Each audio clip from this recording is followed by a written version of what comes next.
உண்மைகளை உரத்து சொல்லும் யூடிவியின் பிரதான செய்திகள். செய்திகளோடு உஸ்மான் அகில். முதலில் தலைப்புச் செய்திகள். கொரோனா வைரஸ் தொற்றானது நீரினூடாக பரவாது என ராஜாங்க அமைச்சர் சுதர்சினி பெர்னாண்டோ புள்ளே தெரிவிப்பு. முஸ்லிம் திருமண மற்றும் விவாகரத்து சட்டத்தை நீக்கும் தனிநபர் பிரேரணை நாடாளுமன்றத்தில் முன்வைப்பு. ஈஸ்டர் தாக்குதலின் பின்புலத்தில் இந்தியா உள்ளதா? சர்வதேச செய்திச் சேவை வெளியிட்ட அதிர்ச்சி தகவல். மேல் மாகாணத்தில் உள்ள அனைத்து பாடசாலைகளையும் திறக்க நடவடிக்கை. மியான்மரில் அரசியல் தலைவர்களை விடுவித்து மீண்டும் ஜனநாயக ஆட்சியை நிறுவுமாறு பாப்பரசர் வேண்டுகோள். இவை தலைப்புச் செய்திகள். முதலில் உள்நாட்டு செய்திகள்.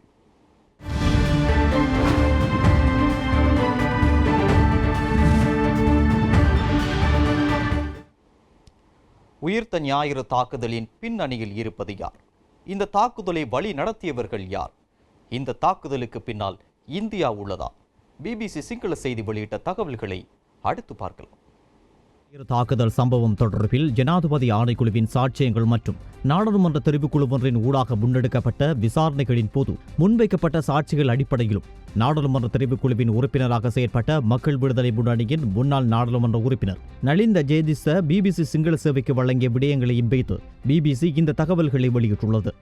சங்கிரில்லா ஹோட்டல் மீது தற்கொலை குண்டு தாக்குதலை நடத்திய முகமது சஹ்ரான் ஹாசிமி இந்த தாக்குதலை திட்டமிட்டவர் அல்லது தலைவர் என பலராலும் அறியப்பட்டாலும் இந்த தாக்குதலை வழிநடத்தியது அவர் கிடையாது என விசாரணைகளை நடத்திய ரகசிய விசாரணையாளர்களின் எண்ணமாக இருப்பதாக பிபிசி செய்தியில் குறிப்பிடப்பட்டுள்ளது. மேலும் உயிர்த்த ஞாயிறு தாக்குதல் தொடர்பில் விசாரணைகளை நடத்திய ஜனாதிபதி ஆணைக்குழுவில் சாட்சி வழங்கிய சானி அபேசேகர இந்த தாக்குதலுக்கு பின்னால் கண்ணுக்கு புலப்படாதவர்கள் உள்ளார்கள் என தான் சந்தேகிப்பதாக கூறியிருந்ததாகவும் அதில் சுட்டிக்காட்டப்பட்டுள்ளது. இந்த தாக்குதல்கள் அனைத்தையும் திட்டமிட்டது சஹ்ரான் ஹாசிமாக இருக்க முடியாது என ஜனாதிபதி ஆணைக்குழு முன்னிலையில் முதல் தடவையாக ஓய்வு பெற்ற சிரேஷ்ட பிரதி பொலிஸ் அதிபர் ரவி செனவிரத்ன தெரிவித்திருந்ததாகவும் பிபிசி சிங்கள சேவை சுட்டிக்காட்டியுள்ளது. இதனிடையே இந்த தாக்குதலுக்கு பின்னால் இந்தியா இருக்கின்றது என தான் சந்தேகிப்பதாக நாடாளுமன்ற தெரிவுக்குழுவின் உறுப்பினராக செயற்பட்ட மக்கள் விடுதலை முன்னணியின் முன்னாள் நாடாளுமன்ற உறுப்பினர் நலிந்த ஜெயதிச பிபிசி சிங்கள சேவைக்கு தெரிவித்துள்ளார். கீழ் குறிப்பிடப்படுகின்ற பல சாட்சியங்களை முன்னிலைப்படுத்தியே நலிந்த ஜெயதிச இந்த சந்தேகத்தை வெளியிட்டுள்ளார். தற்கொலை குண்டு தாக்குதல் ஒன்று நடத்தப்படக்கூடும் என இந்திய புலனாய்வு துறையினர் முதல் முறையாக 2019 ஆண்டு ஏப்ரல் மாதம் 4ஆம் தேதி அறிவித்தமை கொழும்பிலுள்ள இந்திய உயர்ஸ்தானிகர் ஆலயமும் இந்த தாக்குதலில் இலக்காக காணப்படுகின்றது என புலனாய்வு தகவல்களில் கூறப்பட்டிருந்தமை 2019 ஆண்டு ஏப்ரல் மாதம் 8ஆம் தேதி இந்திய பாதுகாப்பு செயலாளர் இலங்கைக்கு ஒரு நாள் திடீர் விஜயம் ஒன்றை மேற்கொண்டவை கட்டுவாப்பிட்டிய தேவாலயத்தின் மீது தற்கொலை குண்டு தாக்குதல் நடத்திய தற்கொலைதாரியின் மனைவியான சாரா என அழைக்கப்படும் புலஸ்தினி தாக்குதலின் பின்னர் இந்தியாவுக்கு தப்பிச் சென்றுள்ளமை மற்றும் அவரை இலங்கைக்கு கொண்டு வந்து விசாரணைகளை நடத்த அதிகாரிகள் ஆர்வம் காட்டாமை என்பதுடன் இந்தியா அவரை இலங்கையிடம் ஒப்படைக்க தயார் இல்லை என தெரிவித்திருந்தவை சாராவிடம் போலீசார் இதுவரை விசாரணைகளை நடத்தவில்லை என்பதுடன் ஜனாதிபதி ஆணைக்குழுவும் அதற்கான ஆர்வத்தை காட்டாமை ஜனாதிபதி மைத்ரிபால சிறிசேன மற்றும் கோட்டாபய ராஜபக்ச ஆகியோரை கொலை செய்வதற்காக திட்டம் காணப்பட்டதாக நாமல் குமார் என்ற நபர் வெளியிட்ட பாரதூரமான கருத்து தொடர்பிலான விசாரணைகள் இடைநடுவில் நின்றவை. இந்த கொலை முயற்சியை மேற்கொண்ட நபர் இந்திய பிரஜை என்பதுடன் அவருக்கு மனநிலை சரியில்லை என கூறி அவர் விடுதலை செய்யப்பட்டிருந்தமை நாமல் குமார் என்பவரின் மேல் குறிப்பிட்ட கருத்தை அடிப்படையாக கொண்டு சஹ்ரான் ஹாசிமை கைது செய்ய போலீஸ் பயங்கரவாத தடுப்பு பிரிவு நடத்திய விசாரணைகள் இடைநடுவில் நிறுத்தப்பட்டவை போன்ற சந்தேகங்களை மக்கள் விடுதலை முன்னணியின் முன்னாள் நாடாளுமன்ற உறுப்பினர் நலிந்த ஜேதிச பிபிசி சிங்கள சேவைக்கு தெரிவித்துள்ளார். இவ்வாறான பாரிய தாக்குதலுக்கு பின்னால் முழுமையான ராணுவ தொழில்நுட்பம், சிறந்த புலனாய்வு வலையமைப்பு மாத்திரமன்றி சிறந்த அனுபவம் உள்ள குழு ஒன்று இருக்க வேண்டும். சஹ்ரானுக்கு அவ்வாறான வலையமைப்பு ஒன்று இருந்தமைக்கான சாட்சியங்கள் எதுவும் கிடையாது எனவும் அவர் கூறியுள்ளார். அதேபோன்று சஹ்ரானுக்கு ஆயுத கிடங்கு இருந்து கண்டுபிடிக்கப்பட்டமைக்கான எந்த ஒரு தகவல்களும் கிடையாது எனவும் அவர் குறிப்பிட்டுள்ளார். இந்நிலையில் உயிர்த்த ஞாயிறு தாக்குதல் தொடர்பான ஜனாதிபதி ஆணைக்குழுவின் அறிக்கை தொடர்பில் பொதுமக்கள் பாதுகாப்பு அமைச்சர் சரத் வீரசேகரவிடம் ஊடகவியலாளர்கள் கேள்வி எழுப்பியிருந்தனர். කොමිසන් එකේ වාර්තාවක් දැන් ලැබිලා තියෙනවා. නමුත් හටුවපිටිය බෝම්බෙට අදාළව වූ ඒ අර හස්තුන් ඔහුගේ බිරිඳ ඉන්දියාවට පලා ගොස් කියලා මතයක් තියෙනවා. ඔබතුමා කිව්වා වගේ අර ත්‍රස්තවාදයාගේ බිරිඳ ගිහිලා තියෙනවා පිටරට. ඒ වගේම තමයි අපි ඉන්ටර්පෝල් සමග සමාවෙලා මේ දේශබන්දු තෙන්ඩගොල් මෙතුමා සමග එකතු වෙලා අපි ඉන්දියාවේ ඔත්තු සේවය සමග එකතු වෙලා போலீசாரினால் நடத்தப்பட்ட அனைத்து விசாரணைகளும் நிறைவு பெற்றுள்ளன. 32 சந்தேக நபர்களுக்கு எதிராக வழக்கு தாக்கல் செய்வதற்கான சாட்சியங்கள் தயார்படுத்தப்பட்டுள்ளன. அதேபோன்று 241 சந்தேக நபர்கள் தொடர்ந்தும் தடுப்பு காவல் மற்றும் விளக்க மறியலில் உள்ளனர் எனவும் கூறியுள்ளார். இந்தியாவின் புலனாய்வு துறையுடன் இணைந்து சில சந்தேக நபர்களை கைது செய்துள்ளதாகவும் அவர் குறிப்பிட்டுள்ளார். ඒ අනුව ජනතාවගේ විශේෂ අවධානයට ලක්වී ඇති පාස්කුවිරිදා ත්‍රස්තවාදී ප්‍රහාරය இதனிடையே உயிர்த்த ஞாயிறு தாக்குதல் தொடர்பில் ஆராய்வதற்காக நியமிக்கப்பட்ட ஜனாதிபதி ஆணைக்குழுவின் இறுதி விசாரணை அறிக்கை தன்னிடம் கிடைத்துள்ளதாகவும் அதிலுள்ள பரிந்துரைகளை நடைமுறைப்படுத்துவதற்கான நடவடிக்கை எடுக்கப்பட்டுள்ளதாகவும் சுதந்திர தின நிகழ்வில் ஜனாதிபதி கோட்டாபய ராஜபக்ச தெரிவித்திருந்தார். மேலும் உயிர்த்த ஞாயிறு தாக்குதல் குறித்து விசாரணை மேற்கொண்ட ஜனாதிபதி ஆணைக்குழுவின் அறிக்கை தொடர்பில் கலந்துரையாடுவதற்கு விசேட அமைச்சரவை கூட்டத்தை நடத்த அமைச்சரவை தீர்மானித்துள்ளதாக இன்று இடம்பெற்ற அமைச்சரவை தீர்மானங்களை அறிவிக்கும் இணையவழி ஊடக சந்திப்பில் அமைச்சர் கெஹலிய ரம்புக்வெல தெரிவித்துள்ளார். இதன்போது உயிர்த்த ஞாயிறு தாக்குதல் தொடர்பில் விசாரணை செய்யும் ஜனாதிபதி ஆணைக்குழுவின் இறுதி அறிக்கையின் பரிந்துரைகள் தொடர்பில் அமைச்சரவையில் கலந்துரையாடப்படவில்லை என தெரிவித்தார். அதேபோல் இது தொடர்பில் கலந்துரையாட விசேட தினம் ஒன்று விரைவில் அறிவிக்கப்பட உள்ளதாகவும் அவர் குறிப்பிட்டார். முஸ்லிம்களின் காதி நீதிமன்றம் மூலமாக அடிப்படை உரிமைகள் மீறப்படுவதுடன் பெண்களின் உரிமை மட்டுமல்லாது சிறுவர் உரிமைகளும் பறிக்கப்படுவதாக அத்துரலிய ரத்னதேரர் இன்று நாடாளுமன்றத்தில் தெரிவித்தார். அத்துடன் முஸ்லிம் திருமணம் மற்றும் விவாகரத்து சட்டத்தை நீக்கும் தனிநபர் பிரேரணையும் அத்துரலிய ரத்னதேரர் நாடாளுமன்றத்தில் முன்வைத்தார். நாடாளுமன்றத்தில் இன்று நிலையியல் கட்டளை 27(2) கீழ் சிறப்பு கூட்டம் ஒன்றை முன்வைத்த எதிர்க்கட்சி உறுப்பினர் அதுரலிய ரத்ன தேரர் முஸ்லிம் சட்டங்களின் காதி நீதிமன்றம் மூலமாக அடிப்படை உரிமைகள் மீறப்படுகின்றதுடன் பெண்களின் உரிமை மட்டுமல்லாது சிறுவர் உரிமைகளும் பறிக்கப்படுகின்றதாக சபையில் தெரிவித்தார். ஒரே நாடு ஒரே சட்டம் என்ற ஸ்ரீலங்கா பொதுஜன முன்னணி அரசாங்கம் தமது தேர்தல் கொள்கையில் முன்வைத்துள்ளனர். சகலருக்கும் ஒரே சட்டம், இன மத பிரதேசமின்றி சட்டம் கையாளப்பட வேண்டும் என்பதே இதன் அர்த்தமாகும். எனினும் முஸ்லிம் சட்டம் இதற்கு மாறுபட்ட ஒன்றாகும். குர்ஆன் அடிப்படையில் முன்வைக்கப்படும் இந்த சட்டங்கள் குறித்து முஸ்லிம் சமூகத்துக்கிடையில் கூட இணக்கப்பாடு இல்லை. இலங்கையை பொறுத்தவரையில் 10% முஸ்லிம்கள் நாட்டில் வாழ்கின்ற நிலையில் அவர்களின் திருமணம் மற்றும் விவாகரத்து என்பன முஸ்லிம் சட்டத்தின் கீழேயே கையாளப்படுகின்றது. காதி நீதிமன்றம் என்ற பெயரில் இயங்கும் இந்த முறைமையில் நீதிபதிகளுக்கு சம்பள கொடுப்பனவுகளை வழங்குவது நீதி அமைச்சாகும். ஆனால் திருமண சட்டம் குறித்து நீதி சேவை ஆணைக்குழுவிற்கு எந்த ஒரு தெளிவும் இல்லை. முஸ்லிம் நபர் ஒருவர் வேறு மதத்தில் ஒருவரை திருமணம் செய்து கொண்டால் அவர்கள் முஸ்லிம் மதத்திற்கு மாற வேண்டும். அதன் பின்னர் முஸ்லிம் திருமண சட்டத்தின் கீழ்தான் அவர்கள் வாழவும் வேண்டும். ஒருவேளை இவ்வாறு திருமணம் செய்து கொண்டவர்கள் விவாகரத்தை கோரினால் கூட மீண்டும் அவர்கள் மாற்று மதத்தை வருவதற்கோ பொதுவான நீதிமன்றத்தை நாடுவதற்கோ எந்த ஒரு வாய்ப்பும் வழங்கப்படுவதில்லை. அவர்கள் காதி நீதிமன்றத்தை நாட வேண்டும் என்றே வலியுறுத்தப்படுகின்றது. எனவே இவ்வாறான தனி சட்டங்களினால் மனித உரிமைகள் மீறப்படுகின்றது என்பதே உண்மையாகும்.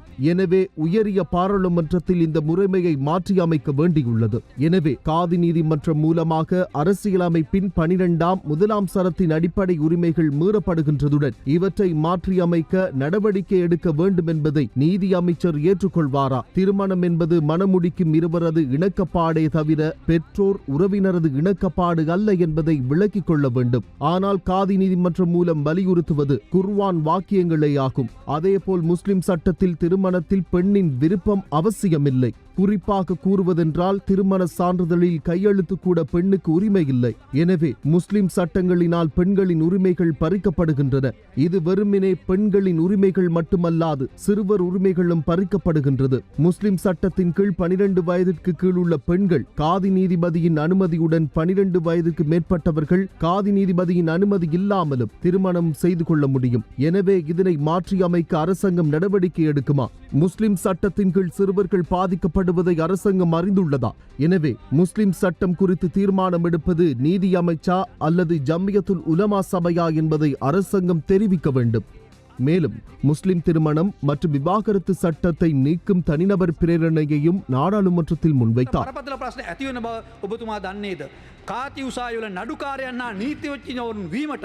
කාන්තාවන්ට තහනම් බව ඔබතුමා දන්නේද? මුස්ලිම් විවාහ හා නීතිය අදාළ නීති සම්බන්ධයෙන් කටයුතු කරන්නේ අධිකරණ අමාත්‍යංශයේද ජමීයතුල්ලා උලමා සංවිධානය යන්න මේ ගරු සභාවට இலங்கையில் பிராந்திய ரீதியான வர்த்தக உடன்படிக்கைகள் தொடர்பிலும் கோவிட் தொற்று பரவல் காரணமாக அதிக பாதிப்புக்குள்ளாகிய துறைகளுக்கான நிதி வசதிகளை வழங்கும் கருத்திட்டம் போன்ற பல திட்ட யோசனைகளுக்கு அமைச்சரவை அனுமதி வழங்கியுள்ளது. ரீதியான வர்த்தக உடன்படிக்கைகள் மற்றும் சுதந்திர வர்த்தக உடன்படிக்கைகளுக்கு வணிகத்துறை அமைச்சர் சமர்ப்பித்த யோசனைக்கு அமைச்சரவை அங்கீகாரம் வழங்கியுள்ளது. නිදහස් වෙළඳ ගිවිසුම් සම්බන්ධව විවිධ මත ඉදිරිපත් වෙලා තිබෙනවා. පෙලක් ගිවිසුම් සම්බන්ධ විශේෂයෙන්ම ෆ්‍රී ට්‍රේඩ් ඇග්‍රීමන්ට්ස් ඒ වගේ නිදහස් වෙළඳ ගිවිසුම් සහ කලාපීය ගිවිසුම් සම්බන්ධව යම් මතවාදයන් ඉදිරිපත් වෙලා තිබෙන්නේ. பிராந்திய ரீதியான வர்த்தக உடன்படிக்கைகள் மற்றும் சுதந்திர வர்த்தக உடன்படிக்கைகள் சர்வதேச வியாபாரத்தின் முக்கிய இயல்புகளாக அமைவதுடன் கடந்த சில வருடங்களாக அவை அடையாள ரீதியாகவும் சிக்கல்களாலும் அதிகரித்து காணப்படுகின்றன. இலங்கையும் இவ்வாறான வர்த்தக உடன்படிக்கைகள் சிலவற்றில் கைச்சாத்திட்டுள்ளதுடன் சில உடன்படிக்கைகளின் கீழ் அவற்றின் பயன்களை நாட்டிற்கு பெற்றுக்கொள்ள முடிவதில்லை. அதனால் தற்போது பேச்சுவார்த்தை மட்டத்தில் உள்ள அவ்வாறான ஒப்பந்தங்கள் சுபீட்சத்தின் நோக்கு தேசிய கொள்கை பிரகடனத்திற்கு ஏற்புடையதான வகையில் மீளாய்வு செய்து குறித்த பேச்சுவார்த்தைகளை மீண்டும் ஆரம்பிப்பதற்கும் புதிய பிராந்திய வர்த்தக உடன்படிக்கைகள் மற்றும் சுதந்திர வர்த்தக உடன்படிக்கைகளை மேற்கொள்ளக்கூடிய இயலுமையை ஆராய்வதற்கும் தேவையான நடவடிக்கைகள் மேற்கொள்ளப்படும். இதேவேளை நாடளாவிய ரீதியில் பல்வேறு இடங்களில் 150 மெகாவாட் சூரிய மின் உற்பத்தி நிலையங்களை அமைப்பதற்கான பெருகை செயல்முறையை மேற்கொள்வதற்காக அமைச்சரவை அங்கீகாரம் வழங்கியுள்ளது. அதற்கமைய 5 மெகாவாட்டிற்கு அமைவாக சர்வதேச போட்டி விலைமுறை கோரப்பட்டு அமைச்சரவையால் நியமிக்கப்பட்ட பேச்சுவார்த்தை உடன்பாட்டு குழுவின் பரிந்துரைக்கு எதிராக ஆட்சேபனை இல்லாத விலைமனு கோரல்களுக்கு வழங்குவதற்காக 2020 செப்டம்பர் மாதம் 14ஆம் தேதி அமைச்சரவை கூட்டத்தில் அங்கீகாரம் வழங்கப்பட்டுள்ளது. அதற்கமைய 20 வருட காலத்துக்காக அனுராதபுரம், ஹபரண, மாத்தரை, காலி, தெனியாய, கொஸ்கம, மதுகம, பன்னல, மாஹோ மற்றும் குர்நாகல் போன்ற உபமின் வளங்கள் நிலையங்களுக்கு தெரிவு செய்யப்பட்ட விலைமுறைக்காரர்களுக்கு குறித்த பெருக்கைகளை வழங்குவதற்காக மின்சக்தி அமைச்சர் சமர்ப்பித்த யோசனைக்கு அமைச்சரவை அங்கீகாரம் வழங்கியுள்ளது. கோவிட்-19 தொற்று பரவல் காரணமாக அதிக பாதிப்புக்குள்ளாகிய சுற்றுலாத்துறை, ஆடை கைத்தொழில் துறை, கட்டுமானத்துறை, வர்த்தகத்துறை, உற்பத்தித்துறை, விவசாய ஏற்றுமதித்துறை மற்றும் சுகாதார சேவைகள் போன்ற துறைகளுக்கு தேவையான நிதியை வழங்குவதற்காக ஆசிய உட்கட்டமைப்பு வசதிகளுக்கான முதலீட்டு வங்கியால் வழங்குவதற்கு உடன்பாடு தெரிவிக்கப்பட்டு இலங்கை கோவிட்-19 அவசர மற்றும் பதிலளிப்பு வசதி அளித்தல்களின் கீழ் இலங்கை வங்கி மற்றும் மக்கள் வங்கியின் பங்கு பெற்றதுடன் கருத்திட்டம் ஒன்றை நடைமுறைப்படுத்துவதற்கு திட்டமிடப்பட்டுள்ளது. முன்மொழியப்பட்டுள்ள கருத்திட்டத்தின் மூலம் குறித்த துறைகளின் சிறிய மற்றும் நடுத்தர வியாபாரிகளுக்கு தேவையான திரவ பண வசதிகளை அதிகரிப்பதற்கான ஒத்துழைப்பு வழங்கப்படும். குறித்த 2 வங்கிகள் மூலம் தமது பயனாளிகளுக்கு உபகடன் வசதிகளும் வழங்கப்படும். 2021ஆம் ஆண்டு தொடக்கம் எதிர்வரும் 5 வருடங்களுக்கு கால்நடை வளங்கள், பண்ணை அபிவிருத்தி மற்றும் பால், முட்டை சார்ந்த கைத்தொழில் ராஜாங்க அமைச்சின் மூலம் செயற்படுத்துவதற்கு முன்மொழியப்பட்டுள்ள கருத்திட்டம் தொடர்பில் கைத்தொழில் அமைச்சர் சமர்ப்பித்த யோசனைக்கு அமைச்சரவை அங்கீகாரம் வழங்கியுள்ளது. இச்செயற்திட்டத்திற்குள் பசும்பால் நுகர்வை ஊக்குவிக்கும் கருத்திட்டம், கால்நடை உற்பத்தி பண்ணைகளை உருவாக்கும் கருத்திட்டம், பன்றி வளர்ப்பு கருத்திட்டம், சிறிய மற்றும் நடுத்தர கோழி பண்ணை அபிவிருத்தி கருத்திட்டம், சிறிய மற்றும் நடுத்தர பால் பசுக்கள் பண்ணை மேம்பாட்டின் மூலம் உற்பத்தி திறனை அதிகரித்தல், இடைக்கால கால்நடை வளங்கள் அபிவிருத்தி கருத்திட்டம் போன்றன உள்ளடக்கப்பட்டுள்ளன.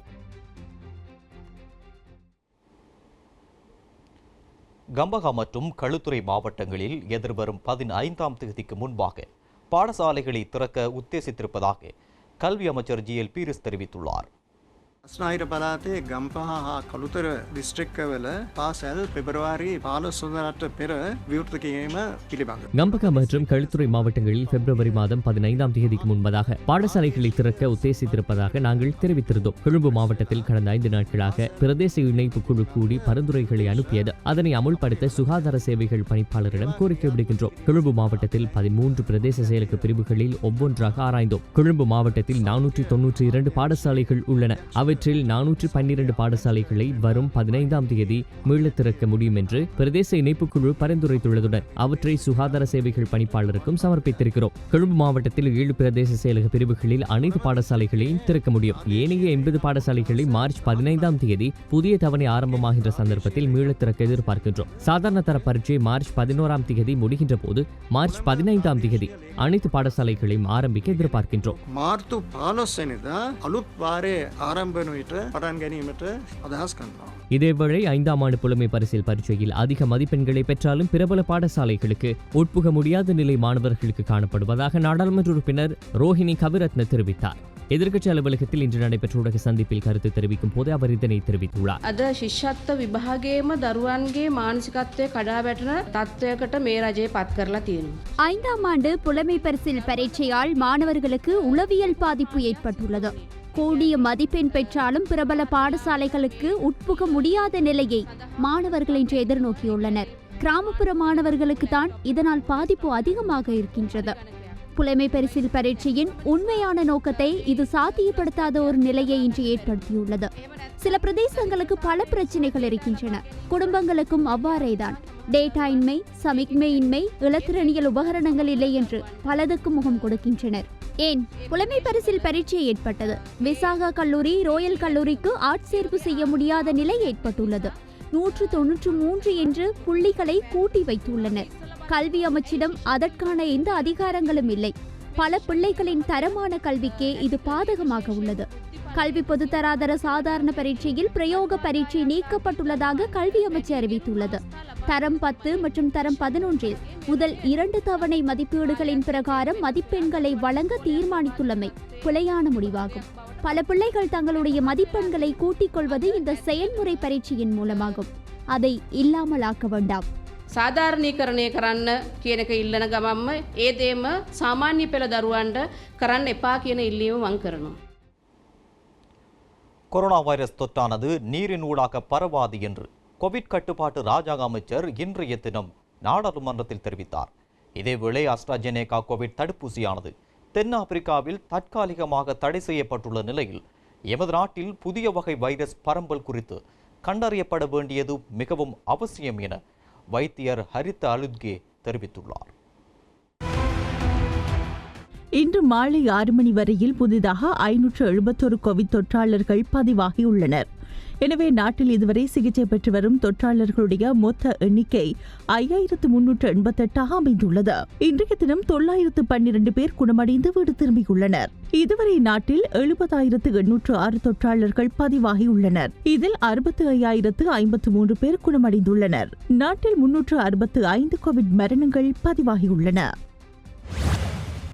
இதேவேளை நாட்டில் நாளாந்தம் பதிவாகி வரும் தொற்றாளர்களுடைய எண்ணிக்கை மற்றும் மரணங்கள் தொடர்பான விவரங்கள் உண்மைக்கு புறம்பாக காணப்படுவதாக எதிர்க்கட்சி சார்பாக ஹேசா வித்தானகே இன்று நாடாளுமன்றத்தில் கேள்வி எழுப்பினார்.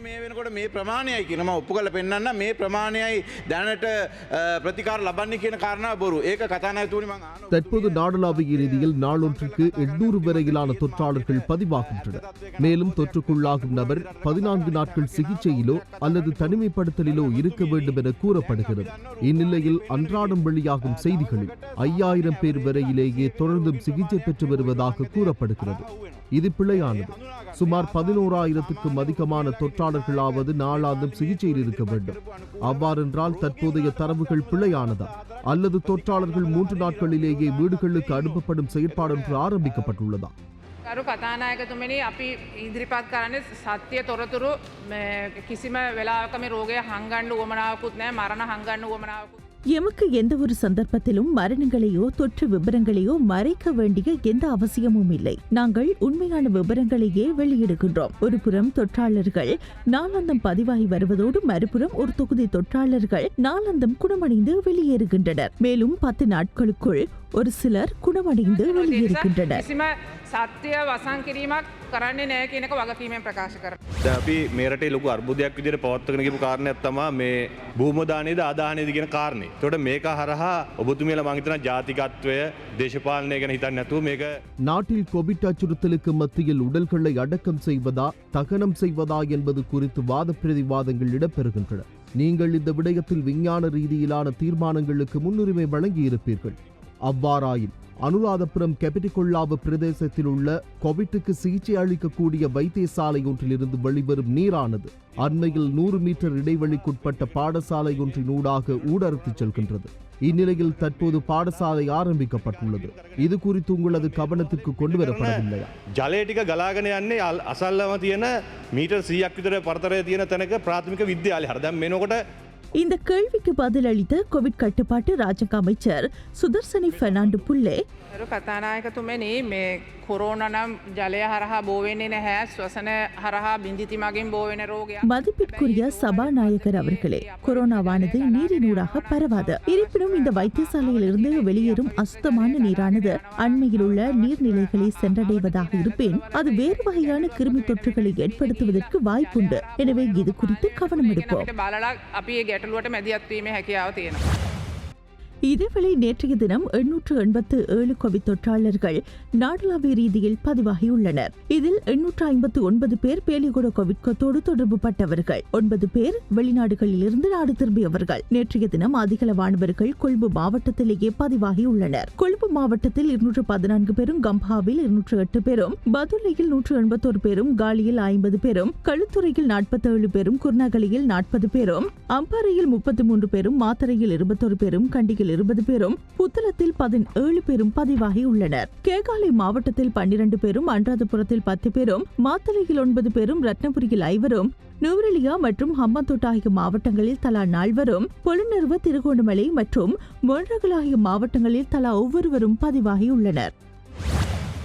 විශේෂයෙන් බස්නාහිර පළාත කේන්ද්‍රගත වෙලා තිබිච්ච අවදානම අද වෙනකොට ඉතාම සීග්‍රයෙන් බස්නාහිරෙන් එළියට ගමන් කරලා තියෙනවායි කියන එක සංඛ්‍යාලේඛන විශ්ලේෂණය කරන ඕන කෙනෙකුට පේන්න තියෙන දෙයක්. மேல் மாகாணத்தை மையப்படுத்தி உருவாகியிருந்த கோவிட் அச்சுறுத்தல் நிலை தற்பொழுது மேல் மாகாணத்திலிருந்து வெளியே பரம்பல் அடைந்துள்ளது. குறிப்பாக குருநாகலை அம்மம்போல பிரதேசத்தில் நடைபெற்ற திருமண வைபவம் ஒன்றில் பங்கு பற்றிய 250 நபர்களில் 136 பேருக்கும் அதிகமானவர்களுக்கு தொற்று உறுதியாகியுள்ளது. இது மிகவும் பாரதூரமான விடயம். குறித்த கொத்தணியில் தொற்று பரவல் வீதம் அதிகமாக உள்ளது. எனவே இந்த தொற்று பரவலுக்கு புதிய வகை கோவிட் வைரஸ் காரணமாக இருக்கலாம் என சந்தேகம் ஏற்பட்டுள்ளது. ඇත්තටම එහෙම නම් අලුත් ප්‍රභේදයක්ද මේ බිහි වෙලා තියෙන්නේ කියන එක මේ අම්මම්පොළ ආශ්‍රිතව අපි හොයලා බලන්න ඕන. නමුත් අවාසනාවකට කාරණේ තමයි இந்நிலையில் நாட்டில் புதிய வகை கோவிட் வைரஸை அடையாளம் காண்பதற்கான தொழில்நுட்ப வசதிகள் மிகவும் குறைவாகவே உள்ளது. இந்த பிரச்சினை இன்றோ நாளையோ நிறைவுக்கு வரப்போவதில்லை. எனவே நாட்டின் புதிய வகை வைரஸை கண்டறிவதற்கான வசதிகளை ஏற்படுத்துவது மிகவும் முக்கியமானதாகும். இதேவேளை தென்னாப்பிரிக்காவில் நேற்றைய தினம் முதல் எஸ்ட்ராஜெனிகா கோவிட் தடுப்பூசி பயன்பாடு தற்காலிகமாக நிறுத்தப்பட்டுள்ளது. ஏனென்றால் ஆக்ஸ்போர்ட் அஸ்ட்ராஜெனிகா கோவிட் தடுப்பூசியானது புதிய வகை கோவிட் வைரஸுக்கு எதிராக போதிய அளவில் செயற்படவில்லை என்ற காரணத்தை அவர்கள் முன்வைக்கின்றார்கள். இந்நிலையில் தென்னாப்பிரிக்காவின் புதிய வகை கோவிட் வைரஸ் வகை எமது நாட்டில் இல்லை என்பதை எம்மால் கூற முடியுமா? அதனை அறிந்து கொள்வதற்கான வசதி எம்மிடம் உள்ளதா? இல்லை. இந்நிலையில் ஜெயவர்தனபுர பல்கலைக்கழக இரசாயன கூடத்துக்கு 4-5 மாதிரிகள் மாத்திரம் அனுப்பி இதற்கான பதிலை எதிர்பார்க்க முடியாது. දකුණු අප්‍රිකාවේ වාර්තා වෙච්ච අලුත් ප්‍රභේදයට ඇස්ට්‍රසෙනිකා එන්නතෙන් ඔරොත්තු දීමක් වෙන්නේ නැහැ කියලා. කියන්නේ ඒ ප්‍රභේදයට ගැලපෙන්නේ නැහැ ඇස්ට්‍රසෙනිකා එන්නත. කියන්නේ ඒ ප්‍රභේදය මර්ධනය කරන්න ඇස්ට්‍රසෙනිකා එන්නතට සමත් නැහැයි කියලා. ඒතකොට දැන් අපි දන්නවද දකුණු අප්‍රිකාවේ ප්‍රභේදය අපේ රට ඇතුළට ඇවිල්ලාද කියලා?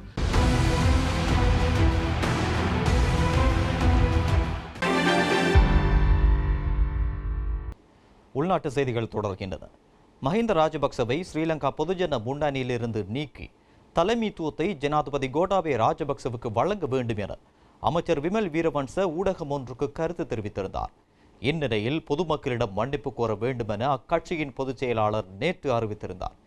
இதனிடையே தான் மஹிந்த ராஜபக்சவின் வெற்றிக்காக செயற்பட்டமை தவறு என்றால் பொதுமக்களிடம் மன்னிப்பு கோர தயாராக இருப்பதாக அமைச்சர் விமல் வீரவன்ச தெரிவித்தார்.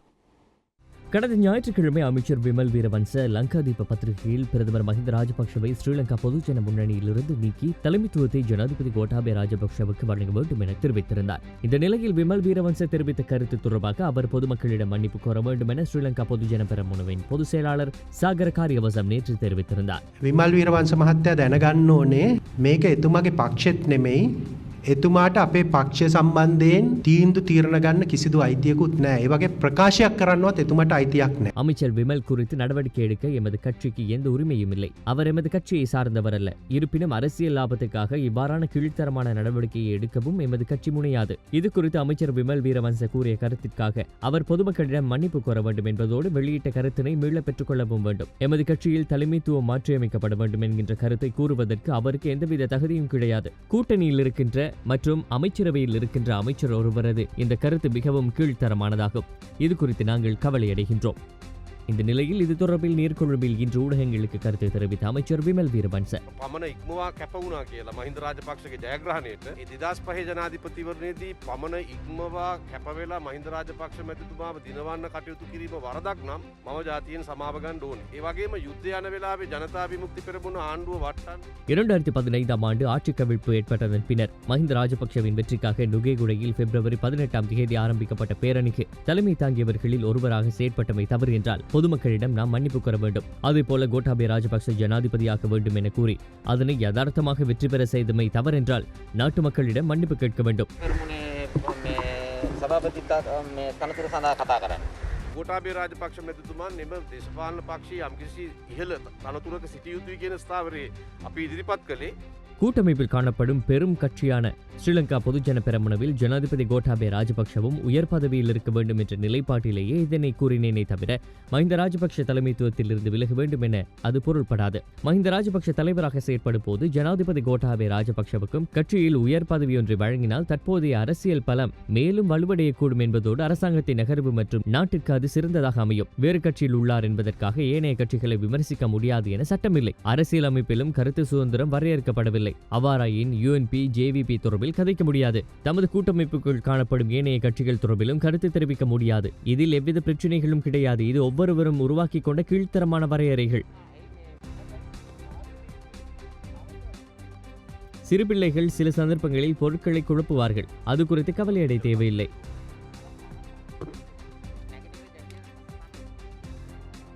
பிரச்சனை ஏற்பட்டால் கட்சிக்குள் பேசி தீர்வு காண வேண்டும். பிரச்சனை குறித்து ஊடகங்களுக்கு சொல்வதால் தீர்வு காண முடியுமா? கட்சியின் வளர்ச்சிக்கு அது தடையாகும். இதுதான் இந்த பிரச்சனைக்கு சிறந்த வழியாகும். கட்சிக்குள்ளேயே இவற்றை தீர்த்துக் கொள்ள வேண்டும். கூட்டணிக்குள் இருந்திருந்து பிரச்சனைகள் வருவது சாதாரணமான விடயம். உலக ரீதியில் பேச்சுவார்த்தை நடத்தி அனைவராலும் ஏற்றுக்கொள்ளக்கூடிய தீர்வை காண வேண்டும். அதனை விடுத்து ஊடகங்களுக்கு கருத்து தெரிவித்தால் பிரச்சனை மேலும் விரிவாகும். நாங்கள் 2 தேர்தல்களை எதிர்கொண்டோம். சகோதரர்கள் போல் செயற்பட்டோம். இப்போது அமைக்கப்பட்ட அரசாங்கத்தை பாதுகாக்க வேண்டும். இதுதான் எமது உண்மையான முயற்சியாகும். தோட்ட தொழிலாளர்களுக்கு 1000 ரூபாய் சம்பளத்தை நிச்சயம் பெற்றுத் தருவோம் என்ற எமது வாக்குறுதி தற்போது அவர்களுக்கு பெற்றுக் கொடுக்கப்பட்டிருப்பதாக அமைச்சர் ஜீவன் தொண்டமான் தெரிவித்தார். சௌமிய பவனியில் இன்று நடைபெற்ற ஊடக சந்திப்பிலேயே அவர் இதனை தெரிவித்தார். சபையில் 11 பேர் வாக்களித்து 1000 ரூபாய் சம்பளத்தை தர சம்மதிச்சிருக்காங்க. இதை நாங்கள் ஒரு பெரிய வெற்றியாக தான் காண்றோம். சம்பள நிர்ணய சபை மூலியமாக எத்தனை நாள் வேலை அதெல்லாம் தீர்மானிக்க முடியாது. சம்பள நிர்ணய சபை மூலியமாக சம்பளத்தை மட்டும்தான் தீர்மானிக்க. இது வரைக்கும் நான் கடைசியாக ஒரு விஷயம் சொல்கிறேன். இது வரைக்கும் நீங்கள் பாருங்கள், இது வரைக்கும் நிறைய இடத்துல இந்த சலுகைகள் எல்லாம் தீர்மானிக்கும் போது சில இடத்துல இந்த சலுகைகள் கிடைக்குது, சில இடத்துல கிடைக்காம இருக்கு, சில இடத்துல பிரச்சனைகள் போகுது. ஆனால் அந்த நம்பர்னு ஒன்று முடிவு பண்ணிட்டார். ஒரு தொழிலாளருக்கு இதான் சம்பளம்னு முடிவு பண்ணிட்டா அந்த சம்பளத்தை தந்தாங்க. நீங்கள் சொன்ன மாதிரி சலுகைகள் எங்களை பொறுத்த வரைக்கும் நம்பரை தீர்மானிச்சிருக்காங்க 1000 ரூபான்னு. 1000 ரூபா கட்டாயம் கொடுத்தாங்கணும். சலுகைகளை எப்படி வாங்கணும்னு எங்களுக்கு தெரியும். பாருங்க, ஏன்னா ஒரு விஷயம் நான் தெளிவாக சொல்ல விரும்புகிறேன். இப்போ நாங்கள் அரசாங்கத்தில் இருந்தாலும் தொழிற்சங்க ரீதியாக நாங்கள் எடுக்க வேண்டிய நடவடிக்கைகள் சிலது இருக்குது. கேட்டோம், அழுத்தம் தரது இந்த அரசாங்கத்தோட வேறு எந்த அரசாங்கமும் தந்ததில்லை. அது மட்டும் இல்லாமங்க, இதோட ஒரு சிறந்த உதாரணம் முதல் தடவை வரலாறுல ஒரு அரசாங்கம் தொழிலாளர்களுக்கு இவ்வளோ ஆதரவு அமைஞ்சிருக்கு. வரவு செலவு திட்டத்தில் பிரதமர் முன்மொழிஞ்சிருக்காரு, ஜனாதிபதியும் சொல்லியிருக்காரு. சொன்ன மாதிரி செஞ்சிருக்கோம் தானே இன்னைக்கு. அது மட்டுமல்ல, நாங்கள் இந்த 1000 ரூபாய் சம்பள உயர்வை ஒரு பக்கம் வரவேற்கின்றோம். அதே போல் இதனை முன்னிறுத்தி செயல்பட்ட அரசாங்கத்துக்கும் ஒரு புறம் நாங்கள் நன்றி கூறுகின்றோம். ஏனென்று கேட்டால் கடந்த காலங்கள் முழுவதும் தோட்ட தொழிலாளர்களின் சம்பள உயர்வை பயன்படுத்தி மாறி மாறி ஆட்சிக்கு வந்த அரசாங்கங்கள் தொழிலாளர்களை ஏமாற்றி இருக்கின்றன. ஆனால் இம்முறை வரவு செலவு திட்டத்தில் தோட்ட தொழிலாளர்களுக்கு சம்பள உயர்வு வழங்க வேண்டும் என்ற பிரேரணை முன்வைக்கப்பட்டு அந்த பிரேரணையை நடைமுறைப்படுத்துவதற்கு ஏதுவான நடவடிக்கைகள் எடுக்கப்பட்டிருப்பதை நாங்கள் வரவேற்கின்றோம். ஆனால் மடுல் சீமை விடமாறுவையில் அமைந்துள்ள சிறிய உலக முடிவை பார்வையிட சென்று அங்கு காணப்பட்ட அதிக பனிமூட்டம் காரணமாக பள்ளத்தில் தவறி விழுந்து காணாமல் போன ஊடகவியலாளர் சடலமாக மீட்கப்பட்டுள்ளதாக இராணுவம் தெரிவித்துள்ளது. இவ்வாறு பலியாகியவர் 34 வயதுடைய களுத்துறை மக்குடு பிரதேசத்தை சேர்ந்த தினுர விஜயசுந்தர என தெரிவிக்கப்படுகிறது. கடந்த 7ஆம் தேதி இவர் உள்ளிட்ட 12 பேர் சிறிய உலக முடிவை பார்வையிட சென்றிருந்த போது அங்கு காணப்பட்ட அதிக பனிமூட்டம் காரணமாக பள்ளத்தில் தவறி விழுந்து குறித்த ஊடகவியலாளர் காணாமல் போயுள்ளார். பின்னர் போலீசார் மற்றும் இராணுவத்தினர் இணைந்து அவரை தேடும் பணியில் ஈடுபட்டிருந்தனர். இந்த நிலையில் அவரின் சடலம் 2 நாட்களுக்கு பின்னர் இன்று மதியம் கண்டுபிடிக்கப்பட்டுள்ளதாக இராணுவ தளபதி ஷவேந்திர சில்வா தெரிவித்துள்ளார். காதலர் தினத்தை கொண்டாடும் வகையில் பொதுவெளியில் நிகழ்ச்சிகள் மற்றும் நிகழ்வுகளை ஏற்பாடு செய்யும் நபர்கள் மீது சட்ட நடவடிக்கை எடுக்க உள்ளதாக போலீஸ் ஊடக பேச்சாளர் அஜித் ரோகன தெரிவித்துள்ளார். நாட்டில் கோவிட் வைரஸ் வேகமாக பரவி வருவதால் அனைத்து நபர்களும் தனிமைப்படுத்தல் விதிமுறைகளை பின்பற்ற வேண்டும் என தெரிவித்தார். எதிர்வரும் 14ஆம் தேதி காதலர் தினத்தை முன்னிட்டு சமூக வலைதளங்களின் ஊடாக ஏற்பாடு செய்யப்பட்டிருந்த நிகழ்வுகள் குறித்த தகவல்கள் தங்களுக்கு கிடைத்திருப்பதாக சுட்டிக்காட்டியுள்ளார். இதுபோன்ற நிகழ்ச்சிகளை ஏற்பாடு செய்யும் ஹோட்டல் உரிமையாளர்கள் மற்றும் ஏற்பாட்டாளர்கள் மீது கடுமையான நடவடிக்கை எடுக்கப்படும் என்று அவர் கூறினார். அண்மையில் ஏற்பாடு செய்யப்பட்டிருந்த திருமண வைபவங்கள், கூட்டங்கள் என்பவற்றின் மூலம் புதிய கொத்தணிகள் உருவாகியுள்ளதாகவும் போலீஸ் ஊடக பேச்சாளர் சுட்டிக்காட்டினார். இத்துடன் எமது பிரதான செய்திகள் நிறைவடைகின்றன. எமது அடுத்த பிரதான செய்தியினை நாளை மதியம் 1 மணிக்கு எதிர்பாருங்கள்.